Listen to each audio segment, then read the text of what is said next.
Las luces de mi propia casa se veían desde la calle. Era sábado por la noche, y el ruido de la música se escuchaba hasta la esquina. Pensé que era una reunión de los vecinos, hasta que reconocí mi portón. Era el mío, mi casa. Apreté el bastón entre las manos y di unos pasos más. El olor a carne asada y vino caro flotaba en el aire. Había autos estacionados frente a mi jardín, autos que nunca había visto. Camionetas nuevas, un convertible rojo y un BMW con las puertas abiertas. Al fondo, voces riendo, botellas descorchadas, música de banda sonando a todo volumen. Caminé despacio hasta la puerta. Estaba abierta. Dentro, más de 30 personas brindaban y bailaban como si aquello fuera un club. Mis muebles cubiertos de copas, mi mesa llena de botellas de vino que yo mismo había guardado durante años, esperando una ocasión especial. Esa ocasión parecía haber llegado, pero sin mí. Y entre todos ellos, en el centro de la sala, estaba mi hijo, Alejandro, con una camisa blanca desabotonada, una copa en la mano y una sonrisa que no recordaba haberle visto jamás. A su lado, su esposa se tomaba selfies con mis cuadros de fondo. Un grupo de amigos gritaba: «¡Brindemos por el nuevo dueño de la casa!». Me quedé congelado. Nadie me había visto todavía, ni siquiera él. En silencio, apoyé el bastón contra la pared y observé. Un joven con gorra me empujó sin querer al pasar. «Cuidado, Don», dijo sin mirarme. «No se vaya a caer». Seguí observando. Cada rincón de esa casa tenía mi historia. Las paredes que pinté con Julia, mi difunta esposa, el reloj que arreglé con mis propias manos, el viejo retrato de familia que ahora estaba tirado en el suelo, cubierto de vino. Y entonces escuché algo que me cortó el aliento. «Viejo ridículo», dijo Alejandro riendo con sus amigos. «Si no fuera por mí, ni sabría usar una tarjeta». Ya era hora de que su dinero sirviera para algo. Las risas estallaron. Yo no dije nada. Solo me quedé de pie, viéndolo. No con odio, sino con una calma que ni yo comprendía. Uno de sus amigos levantó una botella. «¿Y esto? ¿De dónde lo sacaste?» «De la cava del viejo», respondió Alejandro burlándose. «Tenía vinos guardados desde los 80. Seguramente ni se acuerda de que existen». Todos brindaron. Yo sentí un nudo en la garganta, pero no de tristeza, de claridad. Esa clase de claridad que solo llega cuando tocas fondo y sabes que no puedes caer más. Di un paso hacia atrás y respiré hondo. Desde la entrada, mi reflejo en el cristal me devolvió la imagen de un hombre envejecido, con el cabello completamente blanco y los hombros caídos. Por un instante, dudé de quién era, hasta que recordé. Pero antes de continuar, comenta aquí de qué ciudad o país estás viendo esta historia. Me encanta saber de dónde me escuchan. Aprovecha y deja tu like, porque esta historia te va a atrapar hasta el final. Mi nombre es Mateo Ortega. Tengo 70 años. Serví 20 de ellos en la contaduría del Ejército Mexicano. Aprendí a no levantar la voz, pero a notar cada detalle. A veces me dicen que tengo memoria fotográfica. Yo prefiero llamarlo costumbre de sobreviviente. Desde que mi esposa Julia murió, vivo solo en esta casa de Guadalajara. La compramos hace 42 años, cuando ni siquiera había pavimento en esta calle. Cada ladrillo lo pagué con mis horas, con mis manos, y con cada peso que ahorré sin jamás pedirle nada a nadie. Mi hijo Alejandro fue mi orgullo y mi punto ciego. Le di todo lo que pude: educación, viajes, incluso una parte de mis ahorros para que pusiera su negocio. Y ahora me devolvía todo eso en forma de carcajadas ajenas. Me quedé mirándolo largo rato. Mientras él brindaba, noté un detalle sobre la mesa del comedor. Una carpeta negra, gruesa, con el logo del banco donde tengo mi cuenta. Nadie parecía prestarle atención. La abrí disimuladamente y vi los movimientos recientes. Retiro total, 100% del saldo. Y al fondo, un recibo impreso. Servicio de banquete, $135,000 MXN. Evento privado, Ortega Family. Cerré la carpeta con cuidado. No había rabia, solo una frase que me vino a la cabeza, como un eco. Nunca grites contra quien se hunde solo. Afuera, las luces del jardín seguían parpadeando. Dentro, la música aumentaba. Yo di un último vistazo al lugar, a mi hijo, a sus amigos, y caminé hacia la puerta. Nadie me detuvo. Nadie notó que me iba. En la calle, El aire era más fresco. Saqué mi libreta de notas, la misma que usaba en el ejército, y escribí una sola línea. Primero el silencio, luego la estrategia. Guardé la libreta en el bolsillo, respiré profundo y miré hacia el cielo. Una estrella fugaz cruzó el horizonte, breve y brillante. Julia siempre decía que esas eran señales. Esa noche le creí. El silencio de la mañana era tan denso que todavía podía oler el humo del asado y el perfume barato que dejaron en el aire. Entré por el portón sin hacer ruido. La casa estaba devastada. Botellas vacías, servilletas en el suelo, la televisión encendida sin volumen. Sobre el sofá dormían dos desconocidos, y sobre la mesa, la carpeta negra que había visto anoche, abierta, como si me estuviera esperando. Tomé asiento frente a ella. El sol entraba por la ventana, iluminando las cifras con una frialdad casi quirúrgica. Retiro total, 1.280.000 pesos, transferencias automáticas, cargos recientes. Y, en una esquina, un comprobante digital. Traspaso de fondos. Alejandro Ortega, beneficiario principal. Cerré los ojos. El papel crujió entre mis dedos. No sentí enojo, solo una certeza helada. Mi propio hijo había vaciado mi vida entera. Fui a la cocina. El fregadero rebosaba de platos sucios y copas manchadas. Sobre el refrigerador había una botella medio vacía de mi vino más caro. Un Cabernet de 1984, guardado para brindar el día que Alejandro se graduara. Sonreí con tristeza. Nunca imaginé que lo descorcharía para celebrar mi ruina. Saqué del cajón una libreta de notas. La abrí por la primera página y escribí: no se roba a un hombre sin saber quién era antes de envejecer. Subí al estudio. La puerta estaba entreabierta. Había papeles por todos lados, pero uno llamó mi atención. Una copia de la escritura de la casa. En el margen inferior, una firma falsificada, la mía. Junto a ella, otra de mi hijo, y un sello notarial reciente. Así que querías todo, Alejandro, susurré. Apreté el documento entre las manos y recordé una conversación de años atrás. Julia, mi esposa, me había pedido que nunca pusiera todo a nombre de nadie. Los bienes no se reparten por amor, Mateo, me dijo. Se protegen por sensatez. Y como siempre, le hice caso. Guardé una copia original en un lugar que nadie conoce, ni siquiera Alejandro. Me incliné sobre el escritorio y abrí la vieja caja metálica donde guardaba mis papeles del ejército. Dentro, el testamento original, el contrato de compra y el inventario de mis bienes, todos sellados y con fechas. Respiré hondo. Seguían ahí. Julia seguía cuidándome. A media mañana, escuché pasos tambaleantes en el pasillo. Alejandro bajaba las escaleras, despeinado, con lentes oscuros y resaca moral. «¿Papá?», dijo sorprendido al verme sentado. «¿Qué haces aquí tan temprano?». No levanté la voz. Solo vine a ver si mi casa seguía en pie. «Ay, papá, no empieces», se rió con un tono nervioso. «Fue solo una fiestita. No te pongas dramático». «¿Y el dinero?». Se detuvo. «¿Qué dinero?». «El de mi cuenta». Su cara cambió por completo. Intentó fingir calma. «Lo iba a invertir, viejo. Ya sabes que los bancos no sirven.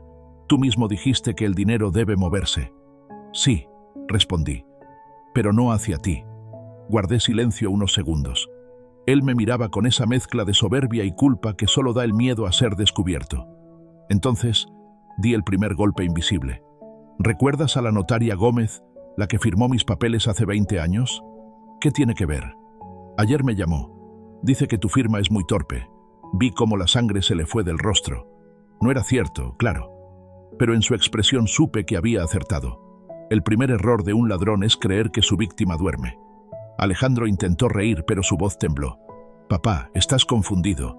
Yo solo...». «No expliques», interrumpí. «Guarda tus palabras. Vas a necesitarlas». Me levanté y tomé mi bastón. Él dio un paso atrás, sorprendido por mi serenidad. «¿A dónde vas?», preguntó. «A caminar un poco. Los viejos hacemos eso cuando pensamos». Salí sin cerrar la puerta. El aire de la calle me golpeó el rostro con olor a mar y gasolina. Caminé hasta la esquina y marqué un número que no usaba desde hace años. «¿Teresa?», dije cuando la voz respondió. «Soy Mateo Ortega. Necesito un favor y discreción absoluta». Al otro lado de la línea, La mujer soltó una risa cálida. Sabía que algún día me buscarías, viejo zorro. ¿De qué se trata esta vez? De justicia, respondí. Y de paciencia. Esa tarde volví a casa con una calma peligrosa. El ruido del día anterior había desaparecido. Quedaban solo restos de basura y un olor agrio de vino seco. Tomé una bolsa y empecé a recoger todo, uno por uno. Cada botella vacía era un recordatorio, cada plato sucio, una evidencia.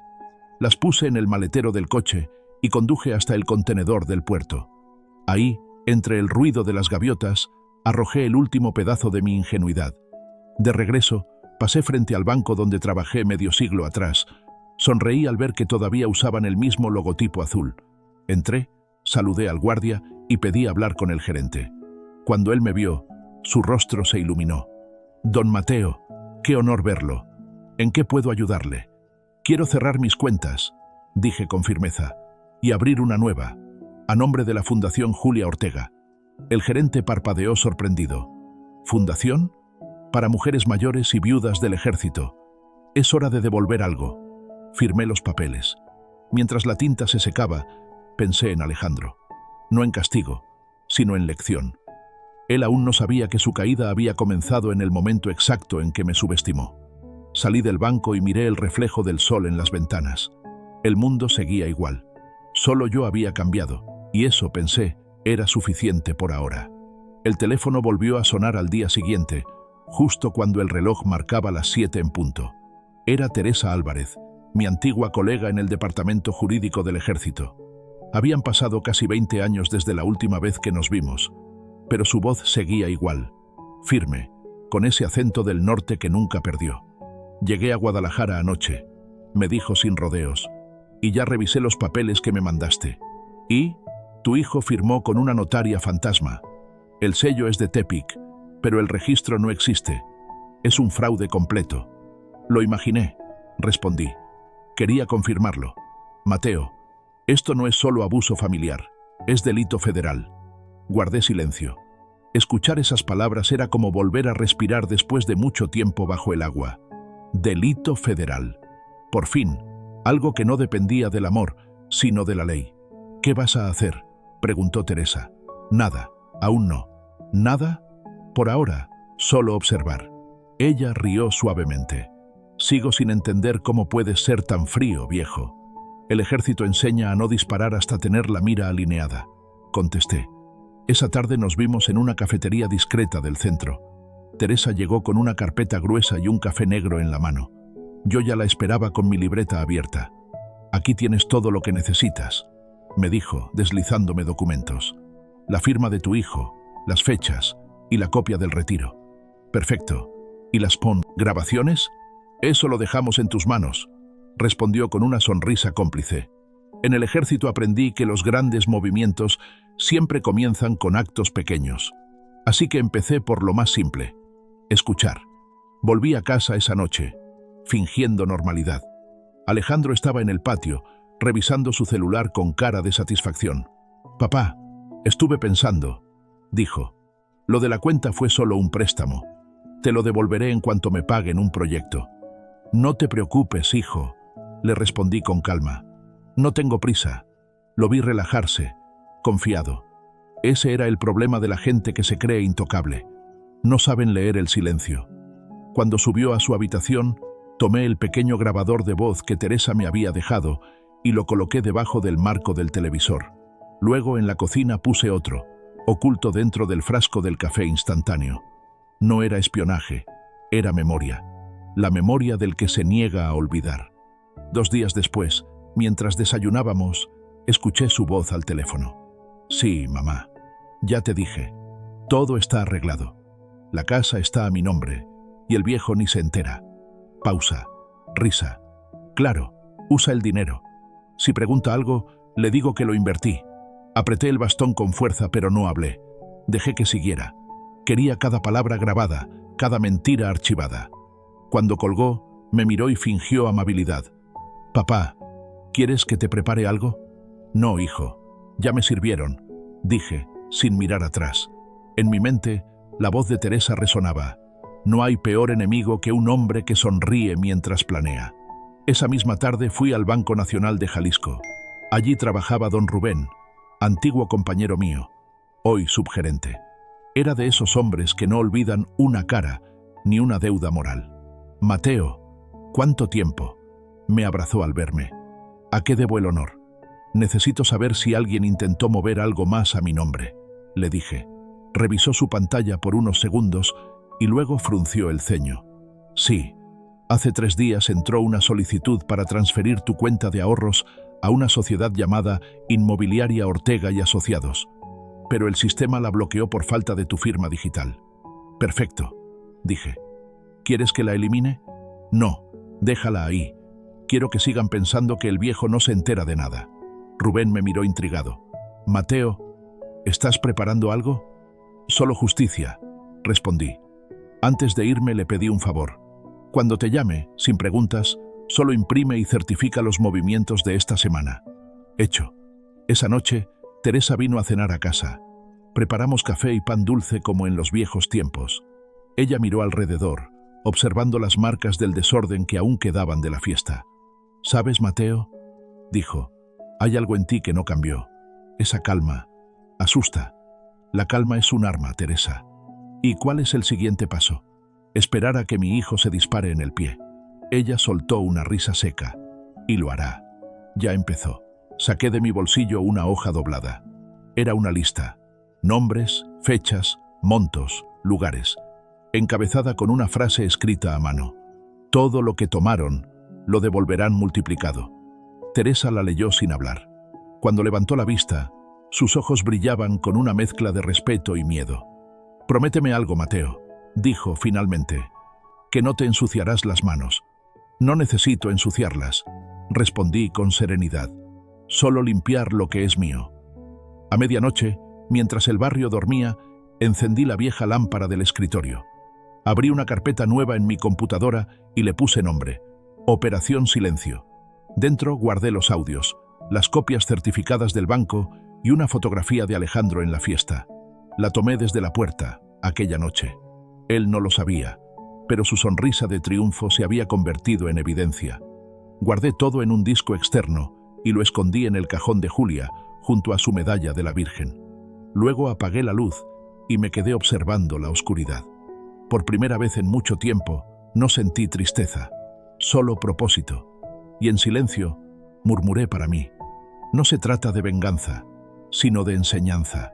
Pero a veces, las dos cosas se parecen demasiado. Una semana después, el sol se levantó sobre el mar con esa calma que precede a las tormentas. Alejandro salía todos los días muy temprano, con camisa planchada y olor a colonia cara. Decía que iba a haber oportunidades, pero yo sabía bien a qué se refería. No hay peor mentira que la que se dice con orgullo. Esa mañana, mientras tomaba mi café, oí el timbre. Era un hombre joven, con una carpeta bajo el brazo. «Buenos días, señor», dijo con una sonrisa profesional. «¿Usted es el propietario?» «Depende», respondí.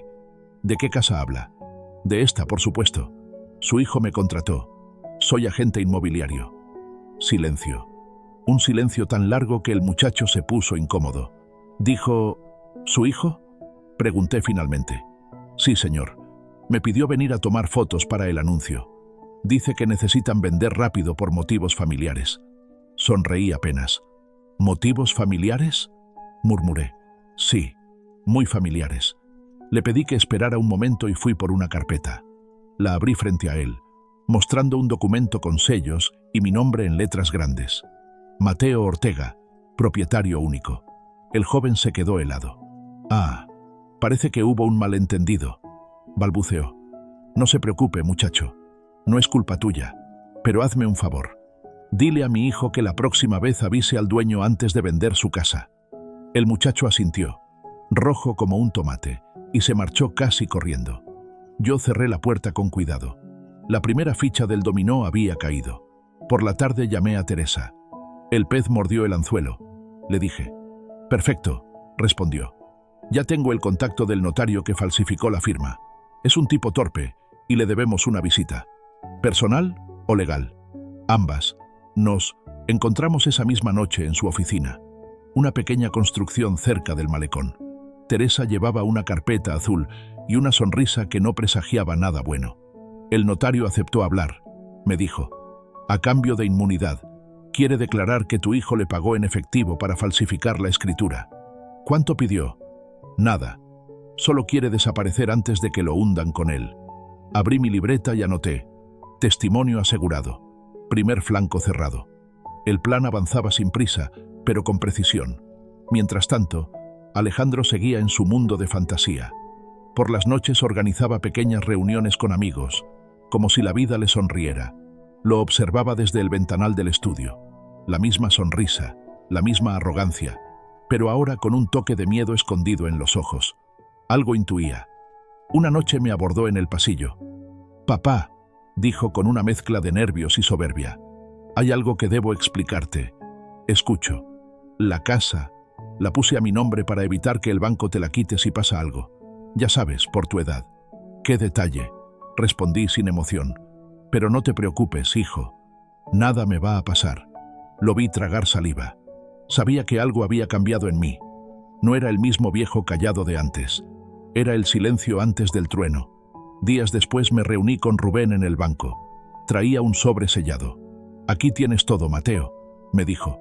«Movimientos, firmas y la copia del intento de transferencia. Todo certificado». «Gracias, Rubén. Te advierto, si esto sale a la luz, tu hijo puede ir a prisión». «Lo sé, pero aún no es hora de eso». Abrí el sobre y guardé los documentos en mi maletín. Cada papel era una bala, y aún no había disparado ninguna. Antes de irme, Rubén me tomó del brazo. «Te conozco hace 40 años. Lo que vas a hacer, hazlo sin odio». «No tengo odio, Rubén. Tengo memoria». Esa tarde me senté frente al mar. Las olas golpeaban el muelle con fuerza, como si quisieran avisarme que el momento se acercaba. Saqué mi libreta y escribí una frase que me acompañó durante toda mi vida militar. «El enemigo más peligroso no es el que te odia, sino el que cree que ya ganó». Levanté la vista. En la distancia, el sol se hundía lentamente en el horizonte, tiñendo el agua de rojo. Era hermoso y cruel.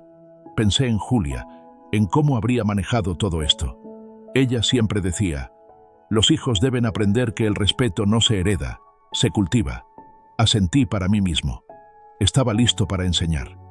Esa noche preparé mi primer movimiento visible. Fui al garaje y saqué del armario un juego de llaves antiguas. Entre ellas, una correspondía al viejo candado de la bodega trasera, donde guardaba documentos y objetos de valor.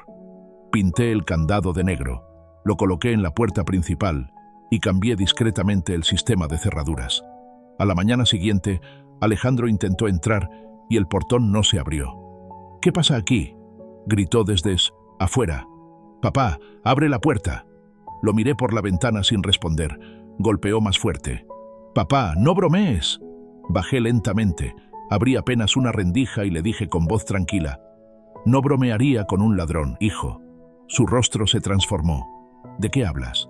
«De que esta casa tiene dueño. Y no eres tú». Cerré la puerta despacio. Desde adentro, escuché sus pasos alejarse. No gritó, no insultó. Solo el sonido del motor encendiéndose y el silencio que deja la vergüenza cuando empieza a oler a miedo. Más tarde, Teresa me llamó. El notario firmó la declaración. «Ya tenemos todo listo para presentarlo ante el juez cuando quieras». «No todavía», dije. «Falta una pieza más». «¿Cuál?». «La confesión de mi hijo. Y no la pediré. La obtendré». Ella guardó silencio. Sabía que no hablaba en metáfora. Cerré el teléfono, miré alrededor y vi mi casa ordenada, tranquila, exactamente como antes. Pero ya no era la misma. Ninguna casa lo es después de que la llenan de traición. Me senté en mi sillón, abrí mi libreta y anoté la última frase del día. El perdón puede esperar. La lección, no. Pasaron 3 días sin que Alejandro regresara.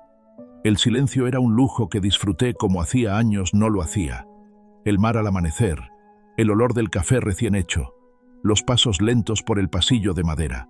Parecía que la paz había vuelto hasta que el destino decidió probarme.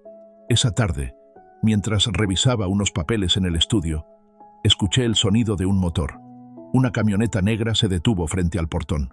Lo supe de inmediato. Él había vuelto. Suspiré, cerré la libreta y apreté el pequeño grabador que guardaba en el bolsillo de mi camisa. Alejandro bajó del vehículo con expresión cansada, o quizá enojada. Venía acompañado de su esposa, Lucía, una mujer joven, de voz aguda y mirada altiva. Entraron sin pedir permiso. «Papá», dijo él, tratando de sonar amable, «necesitamos hablar». «Yo también», respondí. «Siéntense».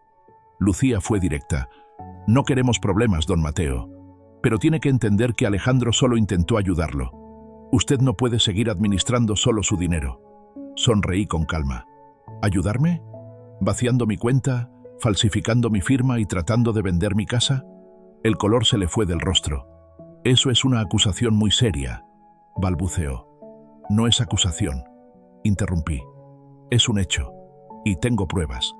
Alejandro se levantó de golpe. «No me hables así. Yo soy tu hijo». «Y yo», respondí despacio, «soy el hombre que te enseñó a decir la verdad». La habitación se llenó de tensión.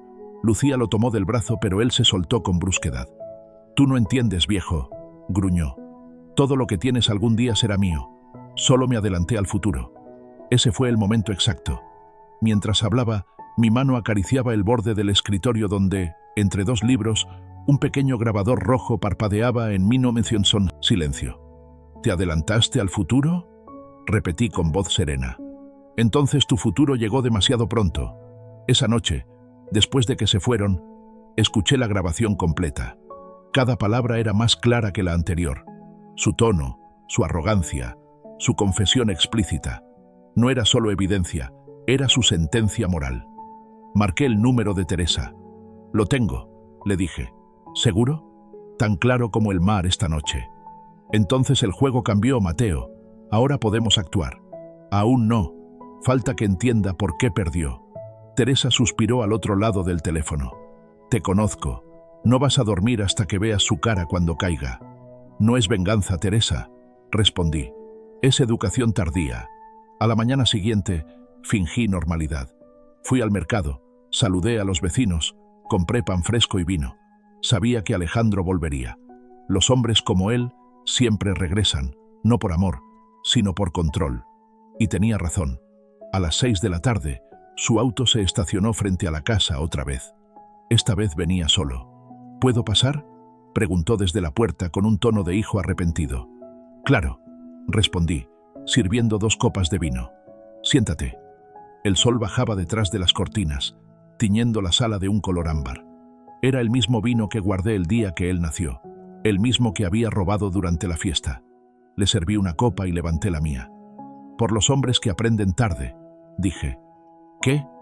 «Nada, hijo. Bebe». Tardó unos minutos en relajarse. Luego empezó a hablar. «Papá, cometí errores, pero tú también. Siempre tuviste el control de todo. Nunca me dejaste decidir.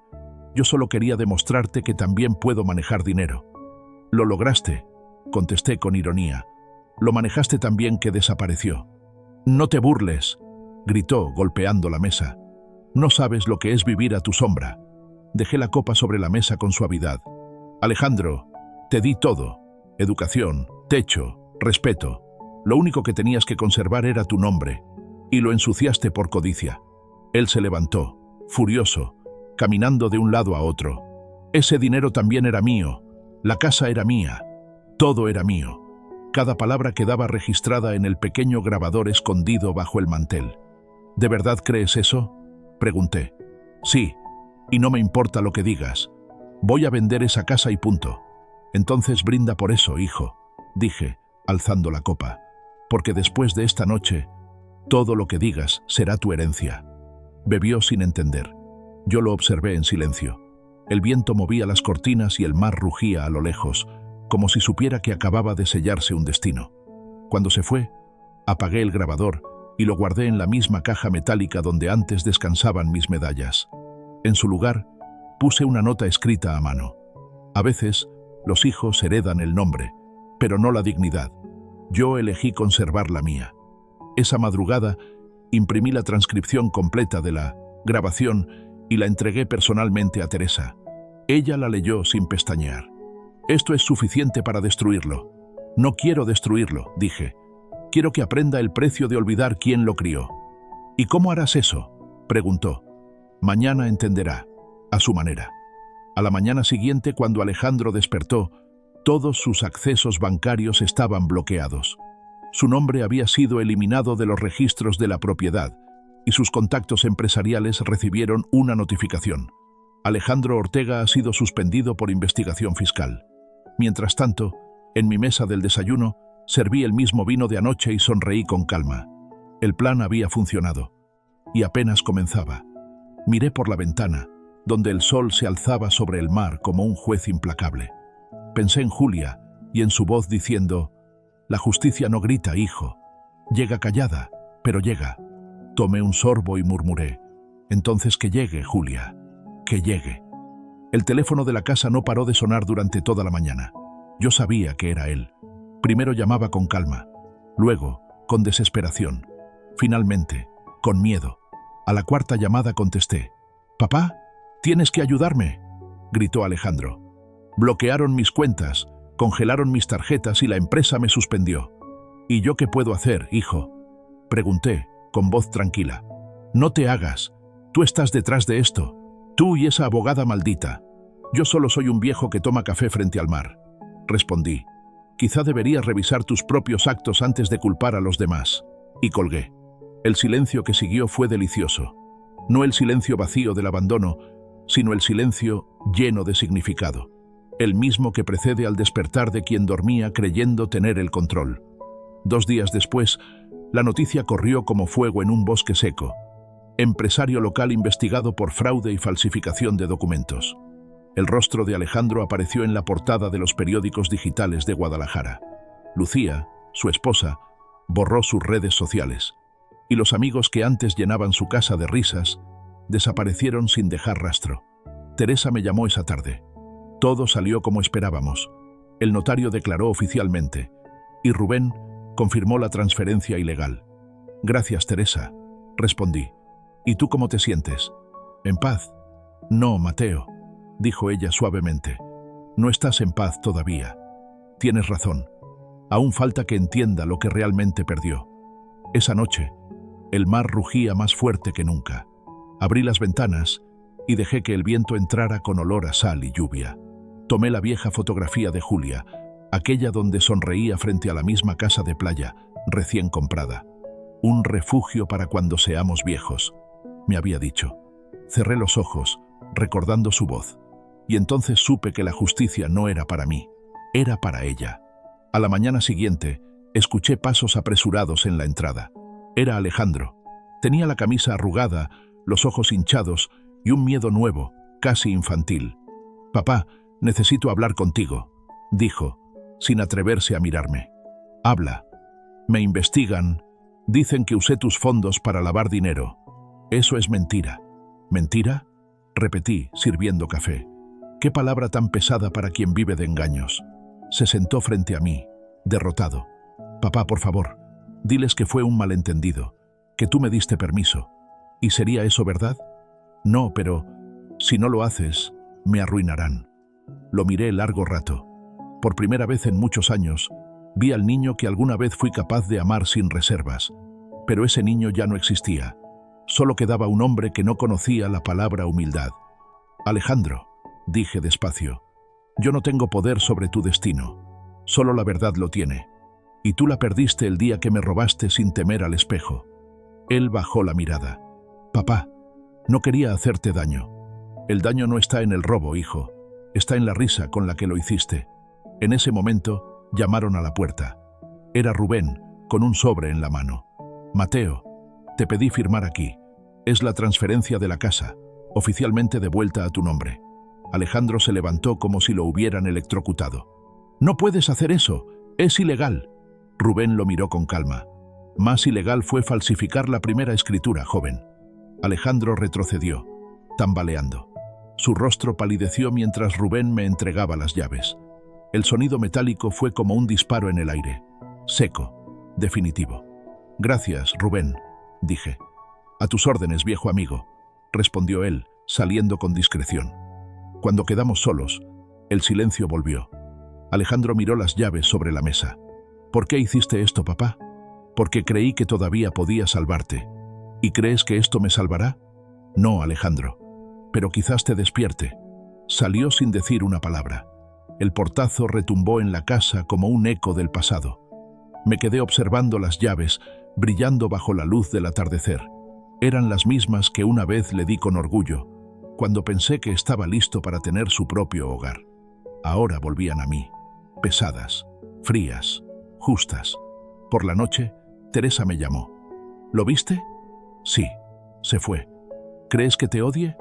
Probablemente, pero el odio es el primer paso hacia la memoria. ¿Y ahora qué harás? Nada. Esperar. El mar se encarga del resto. Al día siguiente, fui a caminar por la orilla. El sol salía con un brillo casi dorado, y las gaviotas gritaban como si celebraran algo. Un grupo de pescadores me saludó desde lejos. Uno de ellos, un muchacho joven, se acercó. ¿Es usted el dueño de esa casa grande, don Mateo? Sí, respondí. Mi papá trabajó con usted en el puerto hace años. Siempre decía que era el único jefe que no gritaba. Sonreí. A veces el silencio enseña más que 1000 palabras, hijo. El muchacho asintió, sin entender del todo. Y cuando se alejó, comprendí que Julia tenía razón. El respeto no se exige, se inspira. Miré hacia el horizonte. Las olas rompían contra las rocas, constantes, firmes, eternas. Y dentro de mí, algo parecido a la paz empezó a crecer. Pasaron 2 semanas. El mar seguía rugiendo igual, pero la casa estaba distinta. Sin gritos, sin risas falsas, sin olor a humo ni música ajena. Solo el sonido del viento entrando por las ventanas abiertas. Había recuperado la paz, pero no el descanso. Porque, aunque no lo dijera en voz alta, pensaba en Alejandro todos los días. Teresa me visitaba de vez en cuando, preocupada.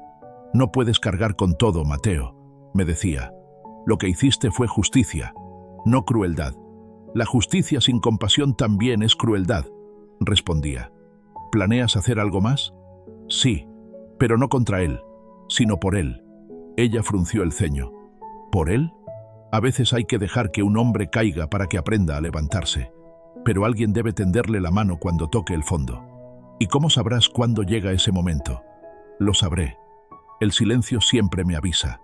Una noche, mientras caminaba por el malecón, vi una figura encorvada sentada cerca del muelle. Era él, mi hijo, el traje caro hecho jirones, los zapatos sucios, los ojos vacíos. Tardé un momento en reconocerlo. El viento soplaba fuerte y la lluvia empezaba a caer. Me acerqué despacio. No deberías estar aquí, hijo. Él levantó la cabeza, sorprendido. ¿Papá? Susurró, con la voz quebrada. No tengo a dónde ir. Lucía me dejó. Mis amigos, todos desaparecieron. Guardé silencio. Tenías razón, continuó. Perdí todo lo que creí mío. Durante un largo minuto no dijimos nada. Solo el mar hablaba. No lo perdí todo, añadió de repente, mirando el agua. Aún tengo algo... ¿Qué es? Vergüenza.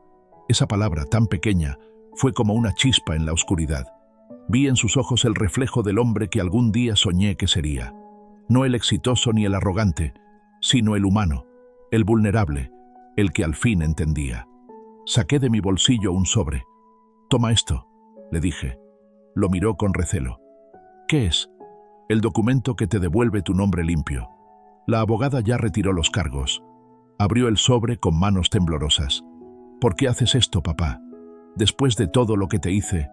«Porque ya me vengué, hijo». «¿Qué?» «Sí. Mi venganza fue obligarte a verte en el espejo». Nos quedamos en silencio. Él rompió a llorar, como cuando era niño, y venía a pedirme perdón por algo que rompía. Solo que esta vez no era un juguete, era su vida. Puse una mano sobre su hombro. «No busques mi perdón, gánatelo». «¿Cómo?» «Comienza por trabajar, sin lujos, sin excusas. Hay un viejo pescador que busca ayudante en el puerto». Alejandro me miró, incrédulo. «¿Quieres que...?» «Sí, que empieces desde abajo, donde debiste aprender el valor de las cosas». Él bajó la cabeza y asintió. «Lo haré». Entonces ya diste el primer paso. Al día siguiente fui al puerto. Vi cómo hablaba con los pescadores, torpe pero decidido. El sol pegaba fuerte y el olor a sal se mezclaba con el sudor. Por primera vez en mucho tiempo, Alejandro trabajaba con las manos. Y cada vez que levantaba la vista y me veía desde lejos, no había odio. Había respeto. El mismo respeto que había olvidado durante años. Teresa se acercó a mí, observando la escena. ¿Estás seguro de esto? Más que nunca.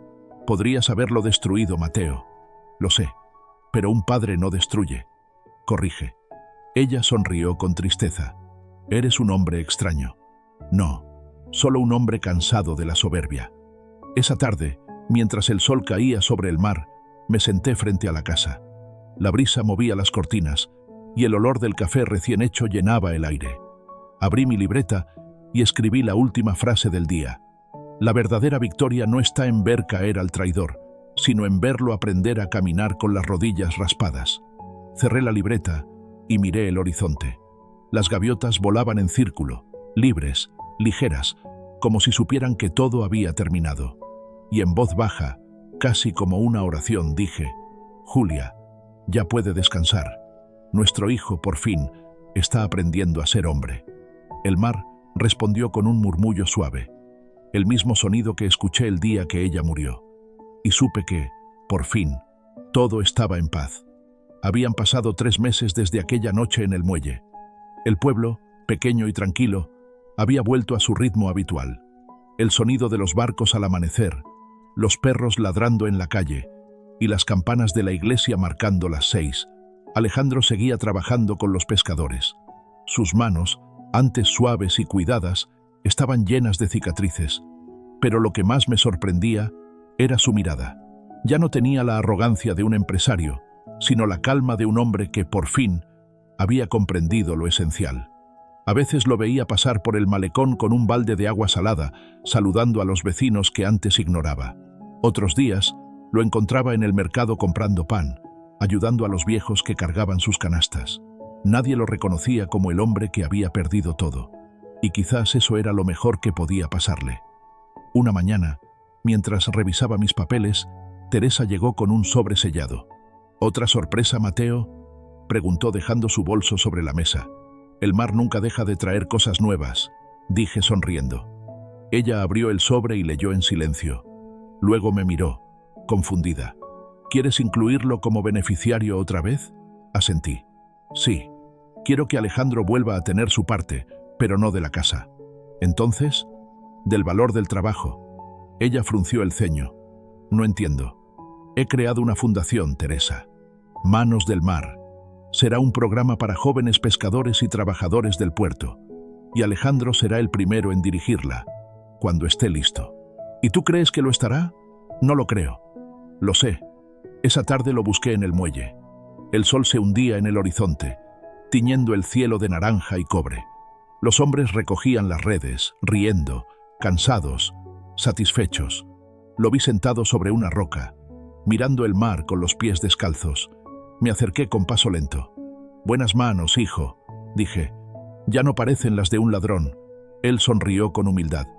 «Ni las de un empresario, papá. Las de un hombre, entonces». Saqué de mi bolsillo un documento doblado. «Léelo», le pedí. «¿Qué es?» «Tu futuro». Lo leyó en silencio. Sus labios temblaron al ver su nombre en el encabezado. Director de la Fundación Manos del Mar. ¿Esto es una broma?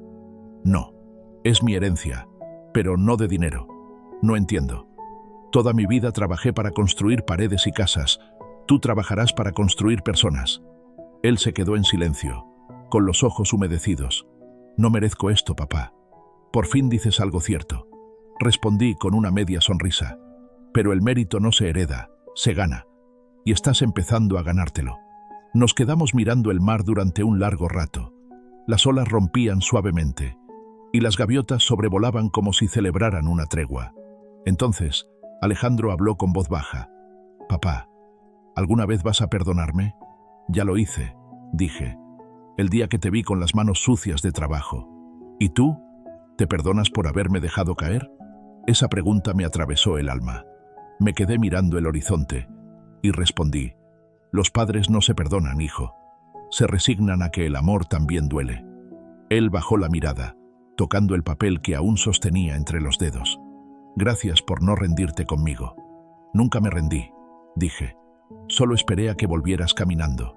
Esa noche, después de cenar, abrí mi vieja libreta. Escribí una última página. El silencio no es olvido. Es el espacio donde la justicia madura y el amor se cura de la soberbia. Cerré la libreta y la guardé junto a la foto de Julia. El retrato estaba un poco descolorido, pero su sonrisa seguía tan viva como el día en que me prometió que el mar cuidaría de nosotros. Apagué la lámpara, dejé la ventana abierta y escuché las olas. Por primera vez en mucho tiempo, dormí sin peso en el pecho. Una semana después, el pueblo entero se reunió en el muelle. Era la inauguración de la fundación. Una placa de bronce brillaba bajo el sol. Fundación Manos del Mar, en memoria de Julia y en honor al trabajo digno. Alejandro subió al pequeño estrado. Con voz firme y ojos húmedos, agradeció al pueblo. Esta casa, este lugar y todo lo que soy, se lo debo a un hombre que me enseñó con silencio. No dijo mi nombre, pero no hacía falta. Todos sabían a quién miraba. Cuando terminó, el público aplaudió. Y en medio del aplauso, una gaviota pasó volando, dejando caer una pluma blanca justo a mis pies. La levanté y sonreí. Descansa, Julia. Ya aprendió.